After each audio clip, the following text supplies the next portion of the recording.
Can you afford Medicare in 2026? Well, you're approaching that age, right? A person is approaching that age. Just say you're approaching 65 years old and you're giving it some thought. Can you actually afford Medicare in 2026? A lot of people think it's actually free. It's totally free. Well, it's really not. You have to pay a price for that, and that's what we're going to talk about.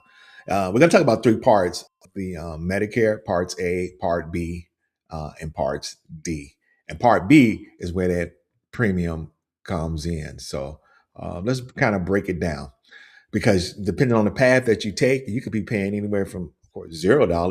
That'd be great, right? $0 for it if you can get it for zero, anywhere up to $10,000. So let's see exactly what those parts are. So part A of Medicare is kind of covering like the hospital if you stay in a hospital. In fact, think of it as your room and board.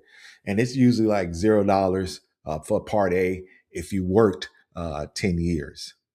And then you have part B, and this is where the money comes in as far as you paying for part B, because that covers medical. This is for like seeing doctors.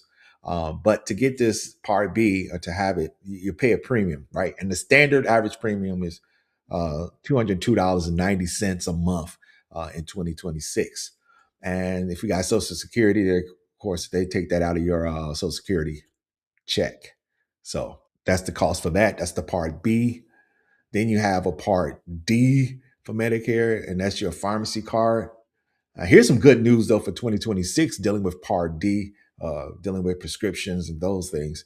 Your out of pocket drug costs are now capped at $2,100 for the whole year. So that's good news, right? So you can see that getting Medicare when you turn 65, it's not totally free. There are some different paths that you can take, and we'll be talking about to reduce those costs. We're going to talk about that more in future videos. So make sure you hit that like and subscribe so you don't miss out as we talk about these things. Medicare, right? As we turn 65, and this channel is all about things that happen to us as we turn 50 and beyond. And of course, Medicare it affects a lot of people. They have to deal with that. So we'll talk about that. Make sure you like and subscribe. See you in the next video.